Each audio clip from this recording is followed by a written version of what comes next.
New Year's Day on the golf links for President Clinton with Washington hardball ahead.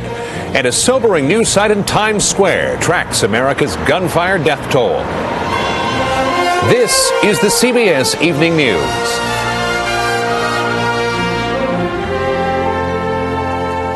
And this is John Roberts reporting, sitting in for Bob Schieffer. Good evening. President Clinton has issued his New Year's wishes to the nation, a list that looks remarkably like his own agenda. The president says America should resolve to improve the economy, attack crime, and reform health care.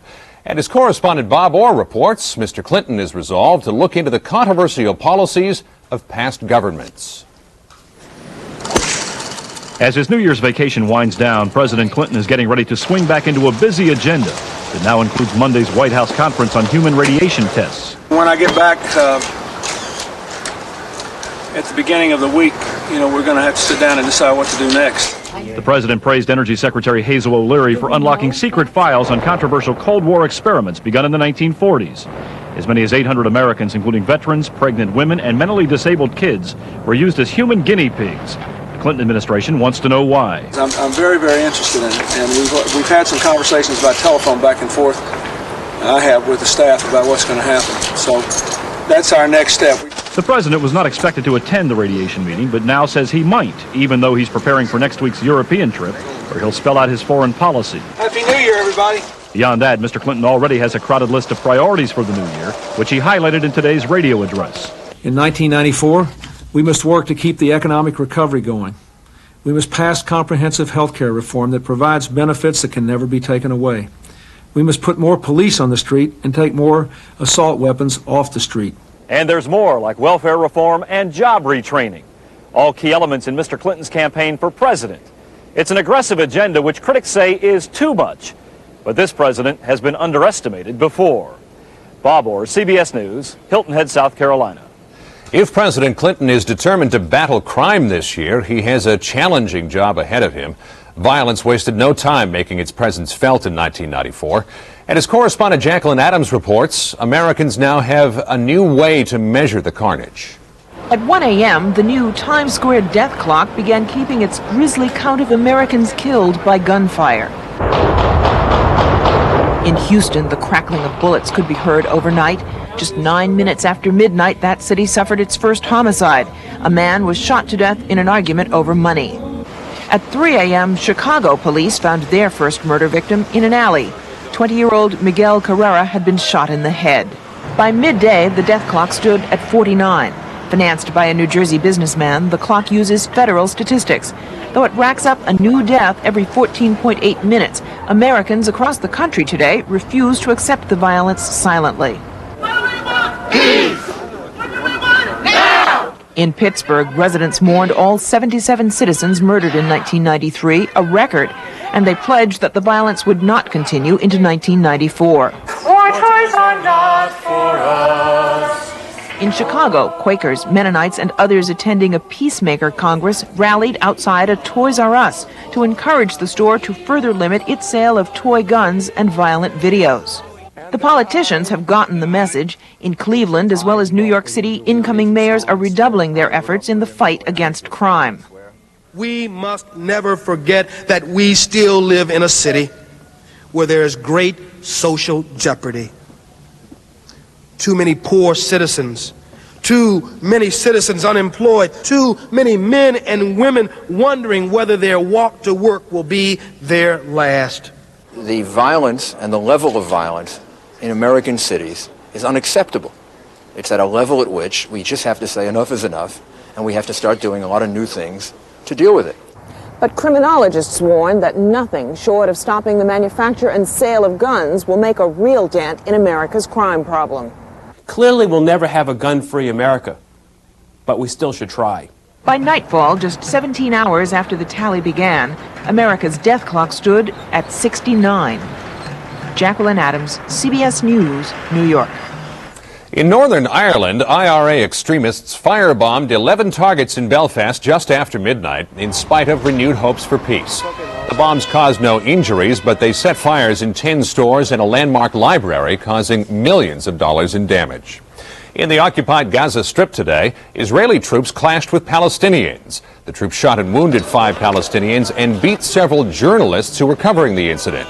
It started after Israeli troops were stoned and hit with a firebomb. In Bosnia, New Year's Eve was pretty much like any other day, an exercise in survival. As 1993 passed into history, Serbian gunners made it clear there would be no peace in Sarajevo this New Year's. Chief European correspondent Tom Fenton reports.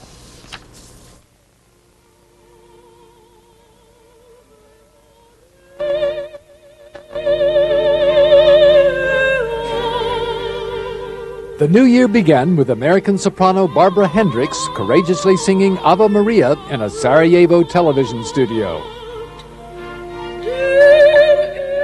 A moment of peace that few could watch in a city deprived of electricity.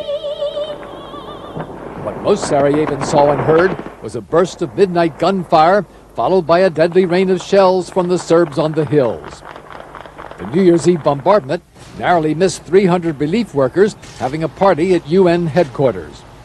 This morning began like every day with the risky trip for water while the Serb gunners rested from their night's work. The routine of a city that the world offers charity but no protection. We ask one question.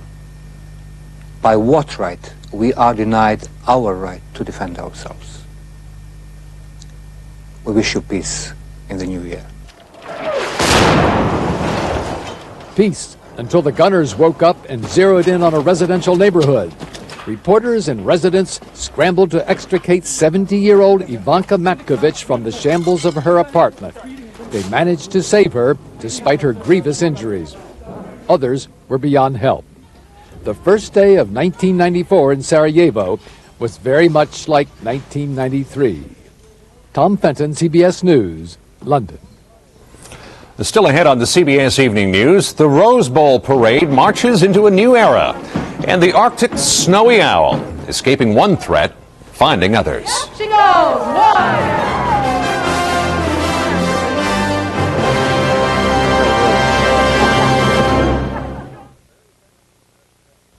It looks like you can get very rich very fast at American Family. Right, these people won millions, Dick. Sensational. Now, whose picture goes here?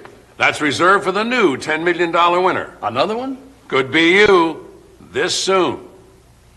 I tried these laxatives, but now my doctor recommends Dulcolax. Only Dulcolax has a special comfort coating designed not to irritate my stomach.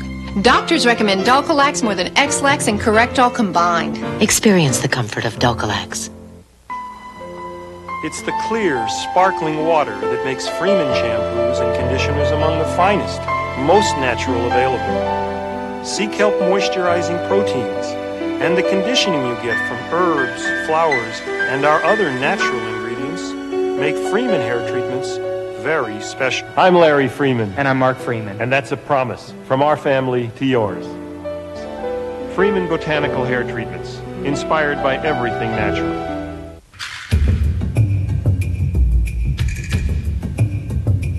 You don't have to be 19 to have a body like this. You don't have to work out 8 hours a day. You don't have to be narcissistic or shallow. In fact, all you really need is $39 a month. The SoloFlex Muscle Machine. What are you waiting for? The new year brought a new economic reality for the United States and its neighbors. The North American Free Trade Agreement, NAFTA, has taken effect. Nearly all tariffs on goods made and sold in the U.S., Canada, and Mexico will be phased out over the next 15 years. An estimated 450 million television viewers worldwide watched a fixture of New Year's Day, the 105th annual Tournament of Roses parade. They and the many who watched in person were not aware that today's parade was really a first. Bill Whitaker has the story. For 105 years, Pasadena's Tournament of Roses parade has been a flowery showcase of all that's right with America. But over the years, a growing band of critics charged the wholesome, sun-kissed image masked much that was terribly wrong. since its inception, control of this quintessential piece of Americana has been the exclusive province of Pasadena's white male power structure. Once you begin to say 9 white men were making all the decisions, that they were excluding women, they were excluding other people of color, then it became something that you couldn't defend. I mean, it is just morally bankrupt. Protesters became a thorn in organizers' sides, vowing to rain on the parade if the leadership wasn't diversified. We will call on the Mexican government and the opposition parties to support a boycott of the Rose Bowl parade unless a Mexican is appointed to the board. Come on. Thank you. Negotiations between parade officials and critics were anything but rosy. Mr. Bakewell, I am a lie. Organizers asked for more time, pointing to the growing diversity of parade queens and participants over the years as progress. We didn't open up the organization to women until 1973. Just now, women are coming into positions of leadership, and that's the same with minorities. But in a city now less than half white, protesters said the time for sharing power and millions in economic benefits had arrived. When skittish sponsors vowed to pull their floats threatening the flowery image, the old guard caved in and appointed 5 new racially diverse members to the board. Everybody is very sensitive toward the issue, so look at what we can contribute, then I think time will heal the wound. Pasadena's mayor says the change was painful but beneficial. Diversity is a strength, and if you don't fear it, and if people are willing to keep cool heads, we can really make these things work. And in Pasadena, many people are saying this year the parade truly is a showcase of what's right with America. Bill Whitaker, CBS News, Los Angeles. A sad ending today in the search for a Canadian boy caught in an avalanche in Montana near Kalispell. Rescuers found the body of 7-year-old Miles Merrill trapped during a snowmobile outing yesterday. 5 other people also died.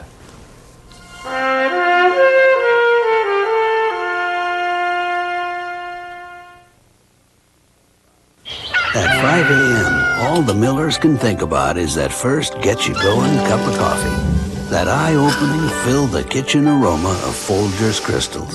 It all begins with mountain-grown beans, fresh brewed, then crystallized. For a deep, dark, rich coffee just waiting to become your welcome to the day. There's no other coffee that kicks off the Miller's morning like Folgers Crystals. The best part of waking up is Folgers in your cup. Not one of these guys has a single gray hair. Is it by chance or is it by choice? New Clairol Men's Choice. It's a technological breakthrough. A new way to blend away the gray that's so natural looking, no one can tell you did it. New Clairol Men's Choice is an easy-to-use gel that won't drip. And it works in just 5 minutes without changing your natural hair color. No gray hair, and it looks so natural. Is it by chance or is it by choice? New Clairol Men's Choice. I know this artist very well. I can see he was searching for something. This is one of his earlier works. It's bold, it's simple. It's some guy's jacket. When your stomach takes a wrong turn, there's no faster or better relief than extra-strength Maalox. That's why Maalox moments Any opinions on the broom closet?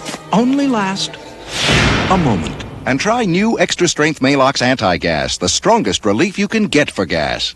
I'm Charles Kuralt. The Americans who died in 1993, our annual ode to greatness and diversity, this Sunday morning. In a New Year's Day speech, North Korean President Kim Il-sung warned of what he called catastrophe if the United States uses pressure or threats to inspect North Korea's nuclear sites. Kim said a solution to the dispute must come through negotiations.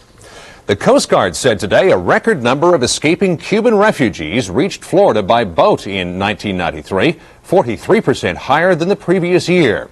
This word comes as Fidel Castro marked the 35th anniversary of his assuming power. Diana Gonzalez has our report. January 1959. A young revolutionary and his group of guerrilla followers victoriously parade through the capital city of Havana. Fidel Castro had taken over. It was the beginning of a communist Cuba. There was a feeling that he is the chosen. We have seen the chosen, and he's going to lead us into the promised land. But on this, the 35th anniversary of his revolution, Castro's ideals seem to be disintegrating. The island's universal health care system, once a paragon of the revolution, is now suffering. There are shortages of medical supplies and talk of having to charge some patients for surgery. The changes that Cuba are making now are, without question, dramatic and radical under their system. And second is that they have all the degrees of, all the earmarks of being permanent. Earlier this year, Cuba legalized the U.S. dollar and small private businesses, major concessions to capitalism. Facing a deepening economic crisis, this week Cuba's parliament paved the way for more reforms, which could include imposing taxes. And Castro elicited Jesse Jackson's help in ending the 31-year U.S. embargo against Cuba. We spent even greater time trying to figure ways to reduce the tensions, to take down the walls and build bridges. Jackson also intervened in the delicate matter of Castro's granddaughter, ensuring her departure from Cuba to join Castro's daughter, who defected to the U.S. 2 weeks ago. Another stunning example of the growing discontent and despair on the island.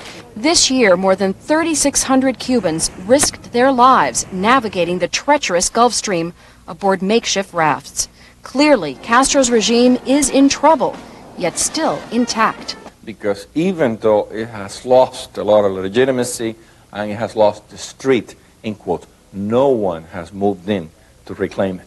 No concrete, viable, visible alternative is there, coherently in place, able to persuade people to switch over.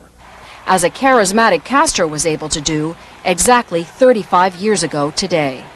Diana Gonzalez, CBS News, Miami. In West Palm Beach, Florida, the old year went in with a bang. Really. City officials turned the implosion of a vacant Holiday Inn into a New Year's Eve to remember. Over 20,000 turned out to watch the spectacular waterfront light show as dynamite and jet fuel brought the old hotel crashing down.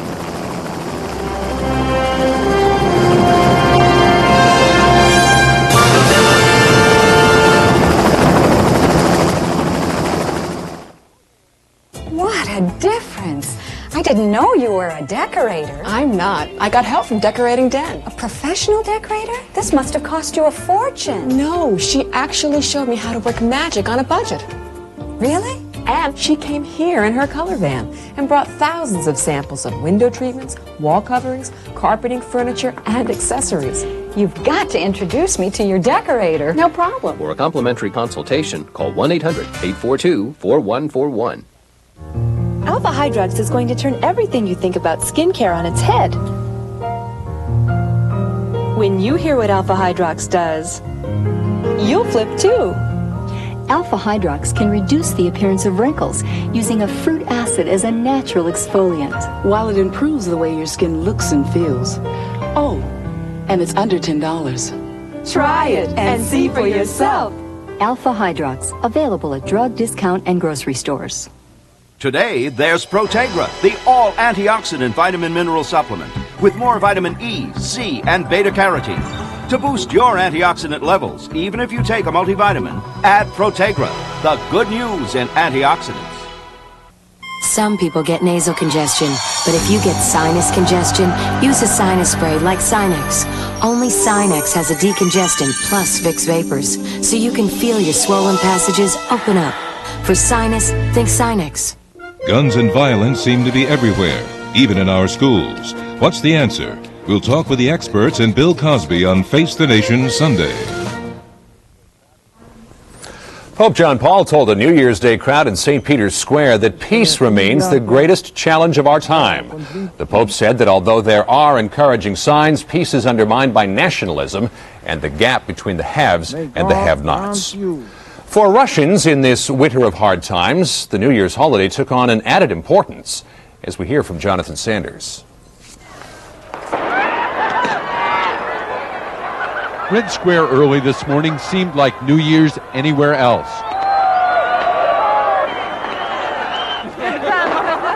Probably because most of the revelers were not Russian. Happy New Year in America!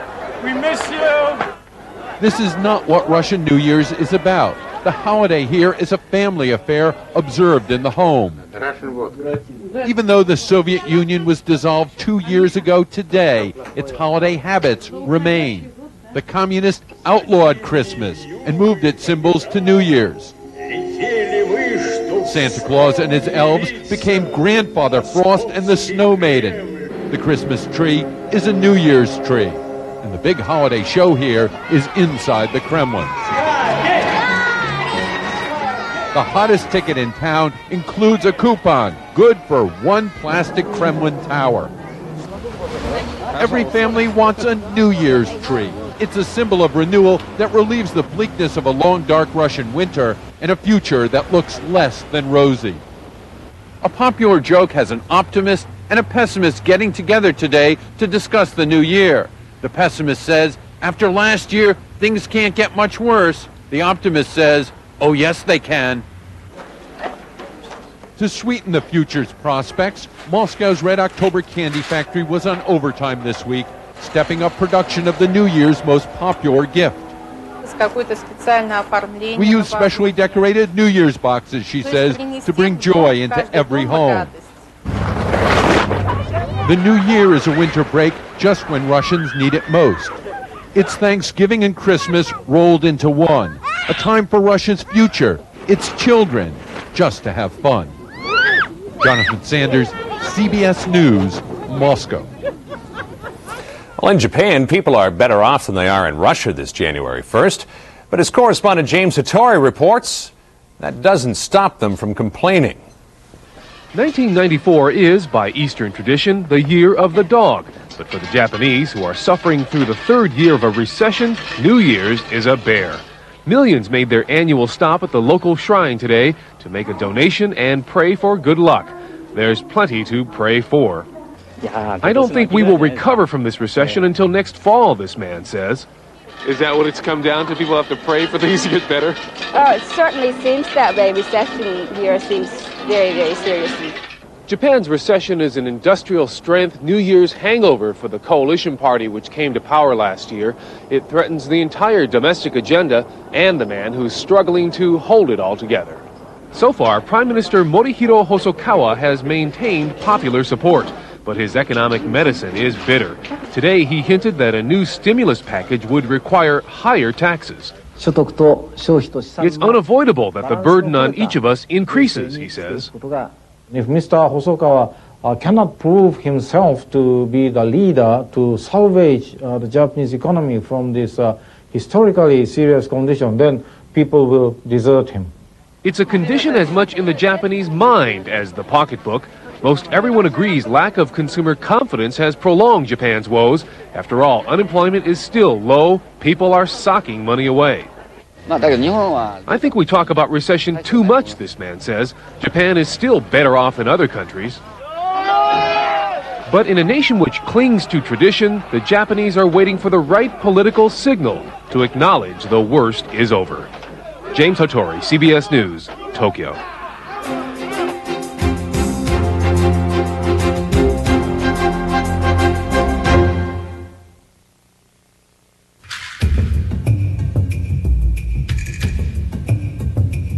You don't have to be 19 to have a body like this. You don't have to work out 8 hours a day. You don't have to be narcissistic or shallow. In fact, all you really need is $39 a month. The SoloFlex Muscle Machine. What are you waiting for?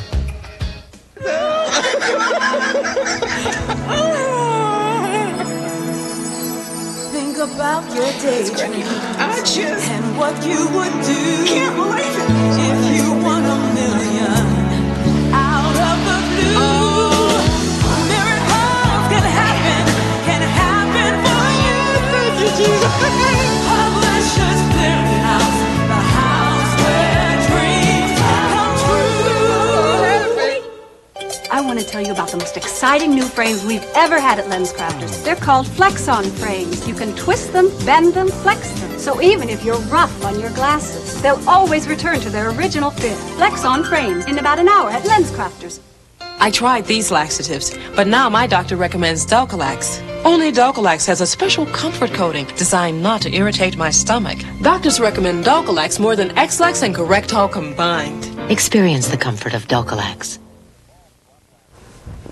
The exact moment the ball dropped last night in Times Square, there was a blessed event across town. In a New York City hospital, while the celebration was on the television in the delivery room, Timothy Yang was born on the stroke of midnight, apparently America's first baby of 1994. Timothy weighed 7 pounds, 3 ounces. And finally tonight, a story of rebirth for rugged refugees from the far north. They're snowy owls nursed back to independence by human hands. More from correspondent Vicki Mabry.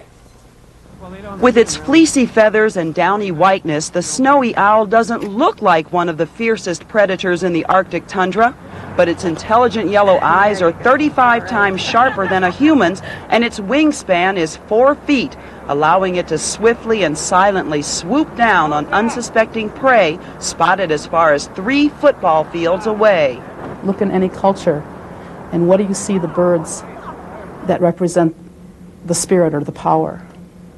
An eagle, an owl, a hawk, falcon. But encounters with both man and nature force all types of raptors, or birds of prey, into the University of Minnesota's Raptor Center. This winter, there has been an influx of the majestic snowy owl. Most of them have been emaciated, so meaning just severely starved. About every 10 years, food in their native Arctic becomes scarce, sending the snowies down to the Great Plains and foreign territory even further south. Throughout history, owls have been thought of alternately as either wise or something to be feared. But as the snowy owl strays further and further from its natural habitat, it's the birds themselves who need to be afraid. They're getting hit by cars, power lines, getting shot. At the Raptor Center, the snowies' wounds are healed, their wings checked, their muscles and reflexes tested, at personal risk to their handlers. They aren't pet birds, they're wild animals. They're very feisty, they can be dangerous. The always gloved handlers know the snowy does not like people, but studying this bird provides valuable environmental data for humans. These are birds, when there's something wrong with the environment, they alert us to the problems and the hazards. But there's another reason the Raptor Center's 200-plus volunteers donate their time for years to heal wounded birds of prey. Have you ever seen them fly? Have you ever seen them out there in the wild flying? Or have you ever seen them catch something? That's why I do it. It's just incredible. Because they are not pets, the snowies must be released back to the wild. So on a cold Saturday at Minnesota's 30,000-acre Sherburne National Wildlife Refuge, amid tears and missed heartbeats, a few dozen admirers gather to watch 5 snowies regain their freedom. This is the first, so it's something I'll probably never see again in my life. 2, 3, let's go! Every bird release I've gone to, and I've seen a lot of them, I always cry. It's hard to explain, but it always happens because these birds mean so much. They represent a lot to people in terms of freedom and spirit. There she goes. Vicki Mabry, CBS News, St. Paul, Minnesota. And that's the news. Tomorrow on Sunday morning, Charles Kuralt's annual tribute to the people who made our times richer and whose lives ended in the year gone by. I'm John Roberts, CBS News. I'll see you again tomorrow evening. Good night.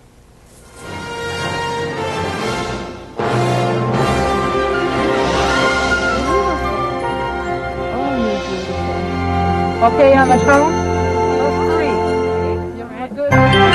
Experience CBS News.